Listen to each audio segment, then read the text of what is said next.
오늘 하나님께서 우리에게 주시는 말씀은 신명기 6장 5절부터 9절의 말씀입니다. 신명기 6장 5절부터 9절의 말씀을 다 함께 봉독하시겠습니다. 너는 마음을 다하고 뜻을 다하고 힘을 다하여 내 하나님 여호와를 사랑하라. 오늘 내가 내게 명하는 이 말씀을 너는 마음에 새기고 내 자녀에게 부지런히 가르치며 집에 앉았을 때에든지 길을 갈 때에든지 누워있을 때에든지 일어날 때에든지 이 말씀을 강론할 것이며 너는 또 그것을 내 손목에 베어 기호를 삼으며 내 미간에 붙여 표로 삼고 또 내 집 문설주와 바깥문에 기록할지니라. 아멘. 오늘 말씀의 제목은 아이에게 가르치라 입니다. 따라 하시겠습니다. 아이에게 가르치라. 제가 얼마 전 저희 교회가 소속된 노회에 다녀왔습니다. 그런데 노회에 설교를 맡으신 목사님께서 은퇴를 앞두신 전 노회장 목사님이셨어요. 이 목사님께서 아주 짧지만 굉장히 당연하고 중요한 내용으로 설교를 하셨습니다. 이 목사님의 설교의 내용은요, 예수님 잘 믿으십시오. 그리고 전도하십시오. 그리고 사랑하십시오. 라고 말씀하셨는데 정말 중요하지만 그리고 당연하지만 본질적인 내용을 우리에게 말씀해 주셨습니다. 사람이 마지막이 되어가면 정말 마음이 담긴 진심 어린 내용과 그리고 굉장히 본질적인 내용의 설교를 하시는 것 같습니다. 마지막 설교라 더 간절하고 또 정성이 들어간 그런 내용의 설교였다라는 거예요. 여러분, 오늘 본문 말씀에서도 이 하나님의 종 모세가 출애굽 제2세대를 향하여 그의 혼신의 힘을 다한 설교의 내용을 선포하는 광경이 나옵니다. 여러분, 바로 이때는요, 모세가 요단 동편 땅을 정복하고 이제 드디어 약속된 땅 가나안 땅에 들어가기 직전이었습니다. 바로 이때에 하나님께서 모세 너는 가나안 땅에 들어가지 못할 것이다 라고 선언하셨던 내용을 모세가 들었을 때입니다. 내용을 보면 이 모세와 이 출애굽 1세대들은 출애굽한 후에 하나님의 명령대로 갔어야 됐는데 마지막 순간에 가나안 땅에 올라갔다 내려온 정탐꾼들에게 얘기를 듣기를 이 가나안 땅에 들어가 봤더니 우리는 그들에 비하면 메뚜기와 같다라고 그렇게 표현할 정도로 자신들을 아주 적게 봤습니다. 더군다나 하나님도 이들을 이길 수 없다는 식으로 그렇게 판단을 했기 때문에 하나님은 그들에게 진노하셔서 그들을 가나안 땅에 들어가지 못하도록 만들어 주셨습니다.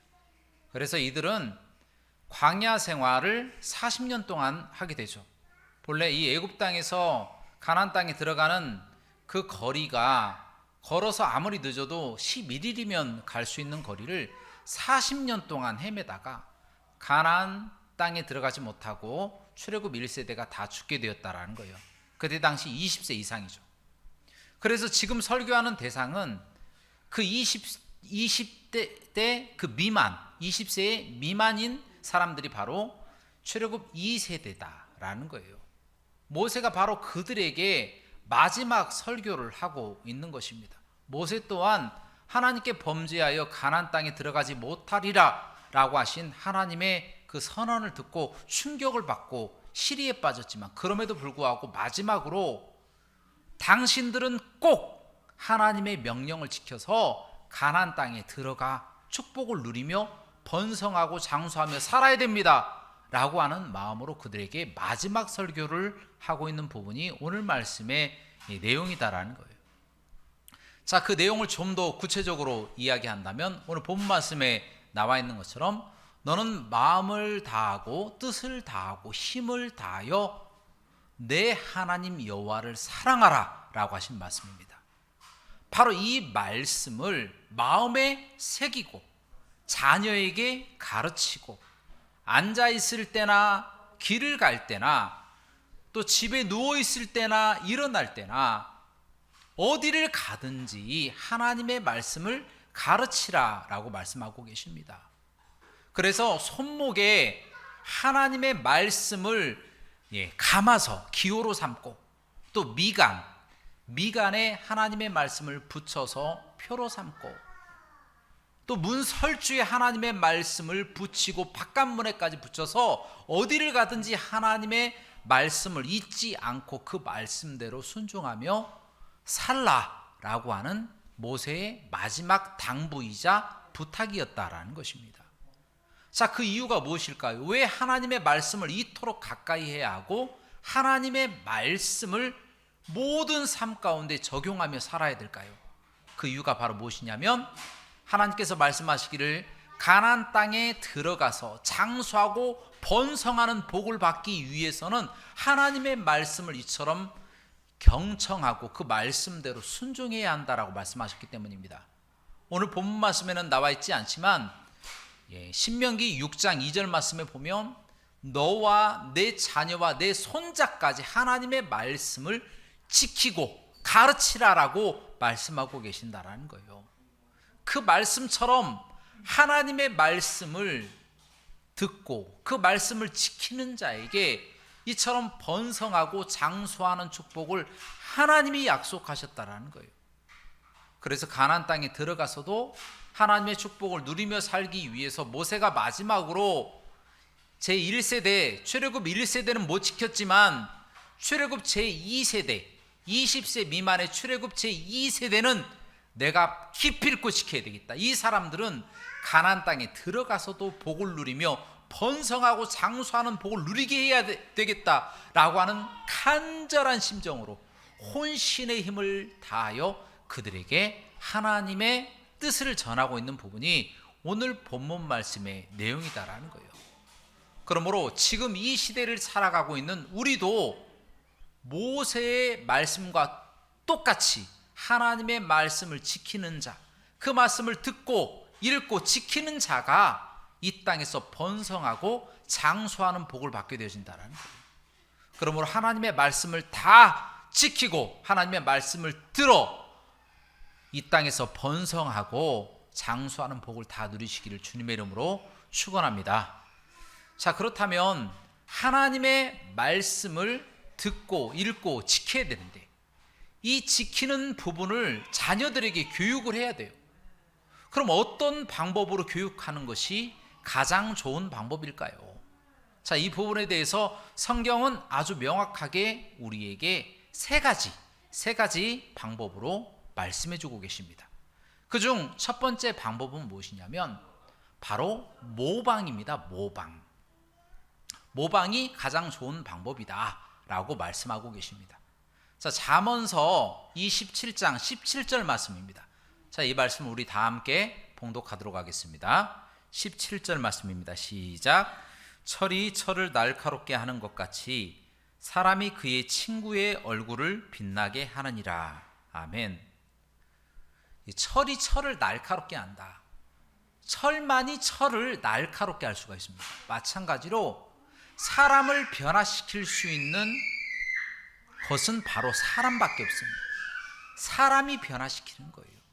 사람이 그 얼굴을 날카롭게 하고 그 얼굴을 환하게 만들어 버린다라는 것입니다. 여러분, 사람이 사람을 변화시키는 데 있어서 가장 영향을 미치는 것은 시간입니다. 누구와 함께 지내는 것인가, 누구와 함께 얼마만큼 오래 지냈느냐에 따라서 그 사람의 영향을 받고 받지 않고랍니다. 그렇다면 가장 시간을 많이 보낸 사람이 누구겠습니까? 바로 부모님입니다. 부모님.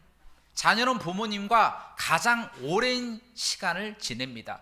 그래서 부모가 자녀에게 가장 큰 영향을 미치는 거예요. 왜냐하면 모본을 보이기 때문에 자녀는 자연스럽게 부모를 모방하게 되어진다라는 것이죠. 자, 물론 가정 환경에 따라서 어떤 선생님이나 어떤 친구나 어떤 형제 자매나 그들과 더 많은 시간을 보낸 사람들도 있을 겁니다. 하지만 일반적인 가정에서는 부모가 자녀와 가장 오랜 동안 시간을 보낸다라는 거예요. 그래서 부모의 영향을 가장 크게 받는다라는 것입니다. 부모가 하는 대로, 부모가 생각하는 대로, 부모가 행동하고 말하는 대로 자녀는 그대로 배우게 되어진다라는 거예요. 모방하게 되어진다라는 것입니다. 여러분, 저도 어렸을 때에 보수적인 모태신앙 가정에서 태어났습니다. 그래서 어머니께서 교회를 강제로 보내셨어요. 그런데 아침에 꼭 예배를 드릴 때 그 시간이 9시였습니다. 그런데 그때 꼭 재미있는 만화영화가 하는 거예요. 만화영화를 보고 싶은데 부모님이 교회 가라고 소리를 치시는 거예요. 어쩔 수 없이 TV를 끄고 교회를 가는 겁니다. 가기 싫어도 가야 되는 거예요. 그리고 밥 먹을 때 꼭 기도하라고 하십니다. 밥 먹을 때 꼭 기도를 해야 되는데 집에서는 상관없는데 학교 가서도 기도를 해야 돼요. 안 하면 꼭 물어보세요. 밥 먹을 때 기도했냐고. 그런데 학교에서 기도할 땐 창피하잖아요. 기도하다 보면 친구가 와서 놀릴 때가 있어요. 옆에서 기도하냐? 뭐라고 기도하냐? 그러면서 꼭 이야기할 때가 있어요. 얼마나 창피한지 모르겠어요. 하지만 그래도 부모님이 명령하셨기 때문에 그렇게 그냥 기도하는 겁니다. 헌금도 그렇습니다. 헌금을 꼭 주세요. 주셔서 꼭 헌금해라. 아깝지만 뭐 사 먹고 싶지만 어쩔 수 없이 헌금을 하는 겁니다. 11조도 합니다. 용돈을 주면 알아서 11조를 다 떼가세요. 그래서 어쩔 수 없이 하기 싫어도 11조를 하게 됩니다. 그러다 보니 자연스럽게 이 모든 것들이 체득화되고 누가 시키지 않아도 이렇게 해야 된다는 것을 당연하게 여기며 이제는 그렇게 해왔고 지금도 그렇게 하고 있습니다. 이상하게 생각되지 않습니다. 하나님의 말씀이 자연스럽게 몸에 체득화가 돼버린 것이죠. 또 그 외에도 부모님들이 저희 집이 그렇게 넉넉한 형편은 아니었어요. 그럼에도 불구하고 주변에 양로원도 다니면서 쌀을 베풀 때가 있습니다. 그리고 불쌍한 사람들이 있으면 자주 이렇게 구제하시는 경우가 있습니다. 그리고 TV를 보시다가 어떤 사람 불쌍하다고 그러면 눈물을 펑펑 흘리시면서 전화를 해요. 전화 한 통화에 뭐 1,000원 막 이런 식으로 말씀하시잖아요. 그래서 그렇게 전화도 하고 또 길 가다 보면 불쌍한 사람들이 구걸할 때가 있어요. 그러면 100원짜리 하나라도 꼭 주시면서 불쌍한 사람들을 도와야 된다는 것을 말씀해 주셨어요. 그때는 별로 느낌이 없었지만 지금 와서 생각해 보니까 참 좋았던 기억이었다라는 것입니다. 그래서 그 기억이 굉장히 지금도 좋게 남아서 저도 그렇게 해야 되겠다라고 하는 마음이 생기더라고요. 그리고 저희 어머니는 틈만 나면 기도를 하셨어요. 기도를 하실 때도 그냥 하는 것이 아니라 눈물을 펑펑 흘리시면서 기도를 하시는 거예요. 왜 그렇게 슬픈지 저는 전혀 안 슬픈데 어머니는 그렇게 눈물을 흘리면서 기도를 하시는 거예요. 무슨 큰 죄를 진 것처럼 그렇게 기도를 하시면서 또 성경을 또 보시는 거예요. 또 틈만 나면 성경 보시고 또 저희들에게 꼭 성경 이야기를 해주세요. 다니엘의 세 친구 이야기를 특히 많이 해주셨는데 정말 착한 사람들은 이렇게 복을 받고 나쁜 사람들은 지옥에 간다. 또 예수님 안 믿으면 지옥 간다. 지옥이 어떤 곳인지 아냐? 지옥은 영원토록 고통이 계속되는 곳이다. 절대 그곳은 가면 안 돼. 죽더라도 가면 안 된다. 늘상 그 말씀을 하시는 거예요. 그래서 지옥에 가면 안 되겠다. 예수님을 안 믿고 내가 지옥 간다. 그런 것은 상상도 할 수가 없었다라는 거예요. 그런데 저희 어머니만 이렇게 신앙생활 하신 것이 아니라 그 주변에 대부분의 교인들이 다 그렇게 신앙생활 하셨던 것 같아요. 그러니까 저희 한국에 기독교가 들어온 지 한 2세대 정도, 1세대 말고 한 2세대 정도는 다 이렇게 1세대의 교육을 받아서 이렇게 신앙생활을 하는 것이 당연한 것으로 그렇게 생각되었다라는 것입니다. 저도 그렇게 신앙생활을 보고 듣고 배우다 보니까 자연스럽게 몸에 신앙생활이 체득화가 되어서 너무 당연하게 신앙생활을 해왔고 그렇게 해서 지금 목사까지 되어졌다라는 것입니다. 여러분, 그렇습니다. 자녀는요 부모의 얼굴입니다. 자녀는 부모를 모본 삼아 배웁니다. 자녀는요, 부모를 늘 바라봅니다. 부모가 무슨 말을 하는지, 어떤 행동을 하는지, 어떤 삶을 살아가는지를 늘 자녀는 보고 배운다라는 것입니다. 그래서 자연스럽게 모본 삼아서 살다 보니 그렇게 되어 간다라는 것입니다. 그러므로 부모된 우리가 올바른 삶을 살지 않으면 자녀는 우리의 잘못된 부분을 모방하고 잘못된 부분으로 가서 나중에 이 모세가 걱정했던 것처럼 가나안 땅에 들어가서 범사에 형통하고 장수하는 삶이 아니라 별로 그렇게 좋지 않은 삶, 그 앞길이 별로 그렇게 깨끗하고 순전하지 못한 삶으로 갈 수도 있다라는 거예요. 그러므로 우리 부모된 우리가 먼저 자녀의 모본이 되어진다는 것을 깨닫고 성경 말씀을 우리의 삶 가운데 체득화시켜서 자녀들에게 좋은 것을 주고자 우리의 전심을 다하시기를 주님의 이름으로 축원합니다. 그래서 모든 사람들이 다 모든 자녀들이 범사에 잘 되고 장수하는 복을 누리시기를 주님의 이름으로 축원합니다. 자, 두 번째로 우리가 자녀를 교육하기에 정말 좋은 방법은 바로 진심입니다. 진심. 자, 따라하시겠습니다. 진심. 여러분, 잠언서 27장 19절 말씀을 우리 한번 다 같이 봉독하도록 하겠습니다. 잠언서 27장 19절 말씀입니다. 시작. 물에 비치면 얼굴이 서로 같은 것 같이 사람의 마음도 서로 비치느니라. 아멘. 여러분, 사람의 마음은 처음에는 모르는 것 같지만 나중에는 다 드러나게 되어 있습니다. 사람은요, 차츰차츰 시간이 지나면 사람을 알게 됩니다. 성경 말씀에 보면 야다라고 하는 단어를 쓰는데요, 알다, 그 사람에 대해서 파악하다라는 뜻입니다. 파악하게 되는 거예요. 그 사람의 심성이 어떤지, 그 사람의 그 마음과 행동, 모든 것들이 정말 착한지 좋은지 아닌지 어떤지를 다 알 수가 있다라는 거예요. 우리가 물에 우리의 얼굴을 비춰보면 그 모습이 환하게 비추듯이 그렇게 속속들이 알게 되어진다는 거예요. 마찬가지로 사람의 진심도 다른 사람에게 보여집니다. 즉, 우리가 우리의 자녀를 진심으로 사랑하게 되잖아요. 자녀 또한 부모의 마음을 안다라는 거예요. 아, 부모님이 나를 얼마나 사랑하시는구나, 정말 얼마나 나를 아끼시는구나, 이것을 이야기하지 않아도 진심이 느껴진다라는 거예요. 그래서 자녀가 혹시 내가 너를 사랑하는 거 모르는 거 아니야? 라고 그렇게 서운해할 필요가 없어요. 우리가 말하지 않아도 자연스럽게 자녀들은 우리가 자녀를 사랑하는 것을 안다라는 거예요. 단 진심으로 사랑해야죠. 우리가 때로는 자녀가 귀찮을 때도 있어요. 때로는 정말 미울 때도 있어요. 말 안 들을 때는. 그런데요, 그것을 다 그대로 다 드러내지 않고 정말 너를 사랑한단다 라고 아무리 이야기를 해도 그 자녀는 그것을 안다라는 거예요. 정말 나를 사랑해서 이야기를 하는지 미워해서 이야기하는지 다 안다라는 거예요. 그래서 우리는 속일 수가 없습니다. 진심을 속일 수가 없어요.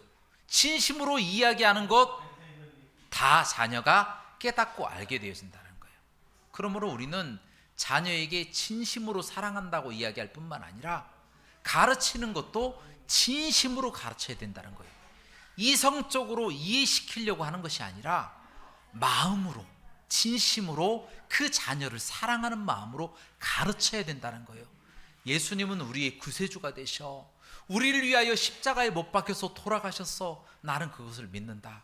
너도 믿고 구원받아야 된다 라고 진심으로 이야기하면 아이가 그것을 듣고 있습니다. 그래서 때가 되면 성령님께서 역사하셔서 그 아이도 예수 그리스도를 믿을 수 있는 역사를 나타내 주신다라는 겁니다. 여러분, 제가 중학교 정도 됐을 때 한 30년이 넘었죠. 자, 그 시기에 제 친구가 있었는데요, 저랑 굉장히 친했어요.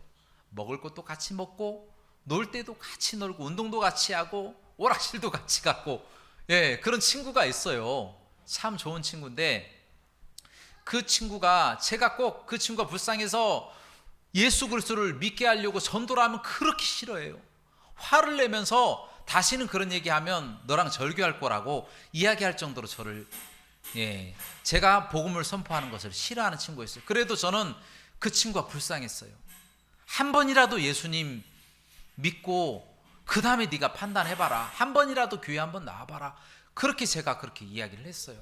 그런데도 그 친구가 예수님을 안 믿었어요. 그런데 그로부터 한 30몇 년이 지난 후에 우연히 장례식장에서 그 친구를 만나게 됐습니다. 만났더니 그 친구가 예수님을 믿고 있는 거예요. 뿐만 아니라 그 친구의 부인이 미국 선교사가 돼서 그 자녀들과 함께 미국에 나가 있다는 이야기를 들었어요. 너무 깜짝 놀랐습니다. 하나님께서 저같이 부족한 사람이, 그 어린아이가 진심으로 복음을 선포했는데 하나님이 그것을 들으시고 그 친구를 구원해 주셨구나. 저는 그렇게 그곳에서 깨닫게 되었습니다. 여러분, 하물며 우리가 하나님을 사랑하는 마음으로 진심으로 우리 자녀들에게 내가 너를 사랑한다, 내가 너를 아끼고 있다, 너를 위해서 모든 것을 줄 수 있다, 예수님을 사랑해야 된다 라고 가르치고 사랑하고 고백하는 이 모든 것을 이 아이가 알지 못하겠느냐라는 것입니다. 안다라는 거예요. 안다, 야다, 안다, 하나님에 대해서 안다. 그들이 예수님을 믿고 진심으로 구원받는 놀라운 역사가 나타나게 된다라는 거예요. 때가 되면 다 변하게 되어진다라는 거예요. 지금은 영향을 미치지 못하는 것 같지만 반드시 영향을 미치고 큰 하나님의 복이 넘치게 되어진다는 거예요. 그런 자녀가 이 땅에서 잘 되고 범사에 형통하고 장수하는 복을 받게 되어진다는 거예요. 하나님은 영적인 축복을 주실 뿐만 아니라 이 땅에서 육적인 축복도 같이 주신다는 것입니다. 자녀에게 이와 같은 축복을 물려주시기 위해서는 진심으로 그들을 위해서 사랑한다고 고백하고 진심으로 예수 그리스도의 살아계심을 그들에게 가르쳐야 된다라고 하는 것, 그것을 꼭 기억하시고 실천하시기를 주님의 이름으로 축원합니다. 우리 마지막으로 교육하기에 좋은 방법은 바로 겸손을 가르치는 것입니다. 자, 따라하시겠습니다. 겸손. 잠언서 27장 21절 말씀을 함께 봉독하시겠습니다. 도가니로 은을, 풀무로 그물을, 칭찬으로 사람을 단련하느니라. 아멘. 여러분, 도가니로 은을 단련하고요, 금을 풀무로 단련하게 된다라고 합니다. 그러나 사람은 무엇으로 단련할까요? 사람은 칭찬으로 단련한다라는 겁니다. 어떤 의미냐면, 사람은요, 다른 사람들로부터 존경을 받게 되고 칭찬을 받게 되면 마음에 교만이 찾아옵니다. 그러나 잠언서 16장 18절 말씀처럼 교만은 패망의 선봉이요 넘어짐의 앞잡이라고 표현하고 있습니다. 그 말씀이 무슨 뜻이냐? 아무리 이 땅에서 잘 나가고 성공하고 정말 다른 사람들로부터 존경받는 사람이라도 그 사람이 교만하면 실상은 패망으로 갈 수밖에 없다라는 거예요. 그래서 우리 자녀들이 늘 성공하고 가나안 땅과 같이 큰 축복을 받더라도 성공을 유지하면서 살 수 있는 방법은 교만하지 않고 겸손을 누리게 하는 방법, 그것을 가르쳐 주는 것이다라는 겁니다. 예전에 어떤 겸손하고 굉장히 설교를 잘하시는 목사님이 계셨습니다. 유명한 목사님이 계셨는데, 이 목사님이 어느 날 어떤 교회에 초청을 받아서 이제 부흥회를 가시기로 하셨어요.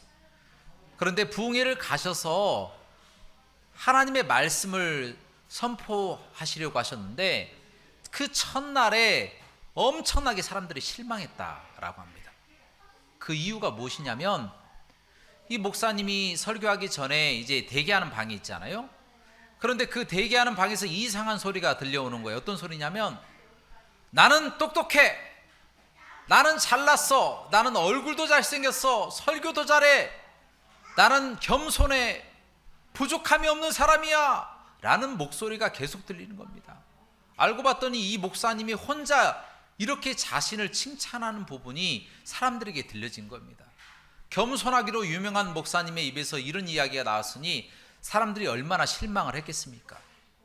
그래서 첫날 많은 사람들이 실망을 하고 목사님 말씀도 잘 듣지 못한 겁니다. 그런데 나중에 알고 봤더니 이 목사님이 혹시라도 자신이 사람들로부터 칭찬을 받아서 정말 똑똑한 사람이야, 이 사람은 겸손해, 이 사람은 정말 설교도 잘해, 못하는 것이 없어, 잘생겼어 라는 이야기를 듣고 자신이 혹시 교만해질까봐, 모든 영광을 하나님 앞에 돌리지 않고 교만해질까봐 자신을 연단하기 위해서 스스로를 높이는 이야기를 했다라는 것입니다.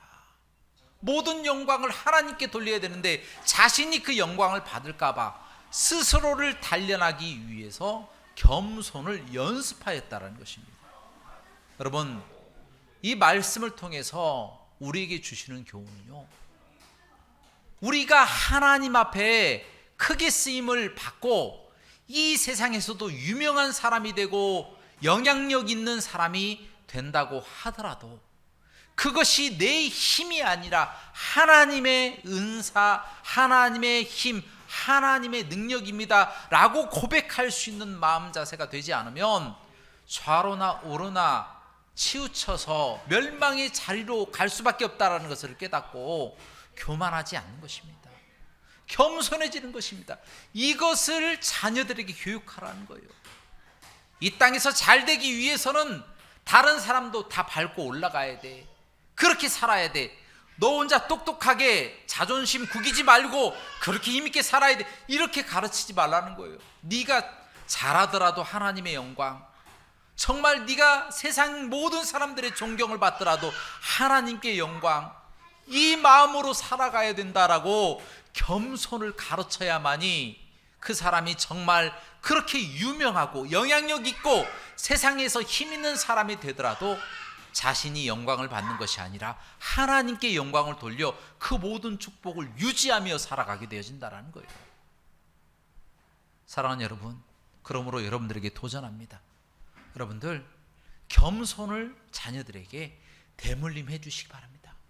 이제 말씀을 정리합니다. 하나님께서는 우리에게 성경의 모본이 되기를 요청하십니다.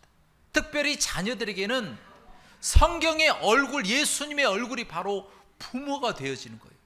그래서 우리가 거룩한 모습, 성경적인 모본을 보이지 않으면 우리 자녀들은 우리 때문에 성공하지 못하고 이 땅에서 범사에 형통하고 잘 되지 못하고 장수하지 못하고 이 땅에서 어렵게 살아가게 되어진다는 거예요. 그러나 우리가 부모의 모본을 보이고 성경의 모본을 보이고 예수님의 모본을 보이면 하나님께 축복을 받고 하나님의 사랑을 받아서 이 땅에서도 자녀들이 잘 되고 장수하고 범사에 형통하는 복을 받게 한다라는 거예요. 그러므로 여러분들 성경의 모본이 되시기를 주님의 이름으로 축원합니다. 그리고 여러분들 자녀들에게 진심으로 대하고 사랑한다고 말하고 진심으로 예수 그리스도를 가르치시기 바랍니다. 그러면 친정 여러분들의 자녀가 지금은 혹시 변화가 안 될지 몰라도 성령님께서 기억하여 주셨다가 때가 되면 다 변화가 되어서 가장 좋은 길로 인도하실 줄로 믿습니다.